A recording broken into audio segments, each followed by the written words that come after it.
Hello and welcome to the recap of the news that make topical headlines within this week. And my name is Alfred Fukansi. The news is coming to you live from our studios here on First TV, on your First Digital Television right here on number 13 Trotro Crescent here in Abelengo. Now, as part of ensuring his legacy lives on, Minister of Local Government and Rural Development Julius Deborah declared that the next National Sanitation Day, which is next week Saturday, which falls on the 6th of December, would be dedicated to the memory of the late former President Alhaji Aliyu Mahama for his campaign against indiscipline and filth. Dates, but West tells the story of every man when he is no more. It is in this case that the late former Vice President Alhaji Aliyu Mahama would forever be remembered by Ghanaians for his campaign against indiscipline in society. In an interaction with the family of the former statesman at his residence, Honorable Julius Deborah advised all Ghanaians to wholeheartedly partake in the next exercise, which is on the 6th of December 2014, and bear in mind that they are doing so in the memory of the late Vice President Alhaji Aliyu Mahama. We have decided is that every first Saturday of the month is a National Sanitation Day, but the next National Sanitation Day is on 6th December. Which is just a few days away, and in commemoration of the good deed that His Excellency introduced as far as greater discipline and sanitation was concerned, we are dedicating the next National Sanitation Day to his memory. On to some other stories where General Manager in charge of Finance and Administration at GN Bank, Issa Adam, has urged government to do its part to ensure the policy rate by the Bank of Ghana is reduced so as to enable banks reduce interest rates.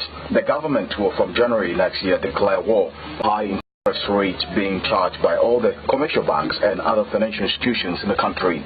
The move by the government says it will also help reduce the cost of credit to small and medium scale enterprises and other businesses in the West Africa second largest economy. Quoting statistics from the Asian Development Bank to support his argument, he stated that lending rates in Indonesia average 11.7%. South Korea is about 4.6%.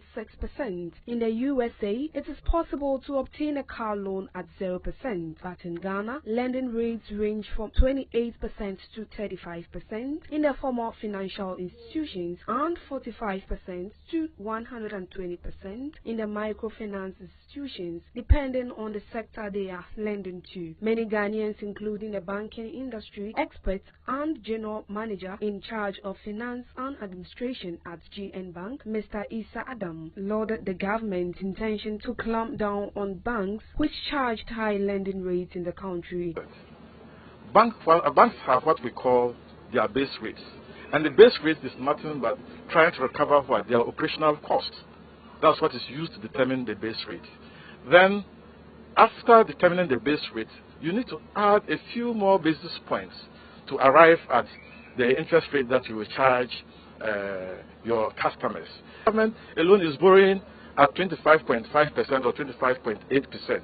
Then obviously you don't expect the banks to borrow or lend less than 25.8%. The national TB rate is about 25.8%. So how much do you want the banks to also lend? Obviously, we will have to lend over and above what government is taking. Otherwise, we will not even be able to meet our operational costs. And Kite Ghana, an energy policy think tank, has backed government's decision to sack the managing director of the Electricity Company of Ghana, ECG, Reverend William Hatton-Mensah. The decision to sack Reverend Hatton-Mensah comes in the wake of an intense load-shedding exercise across the country, which left households, companies go off several days without electricity. Now, speaking Thursday to News, Executive Director of Kite Ghana, Ishmael Ejikumhene, said ECG has breached the social contract it had with Ghanaians. Some angry residents in Accra and Kumasi have recently vented their anger at the ECG. They blocked roads and threatened to beat up ECG officials. It is not clear whether or not the president's appointment is in reaction to the persistent power cuts. Unionized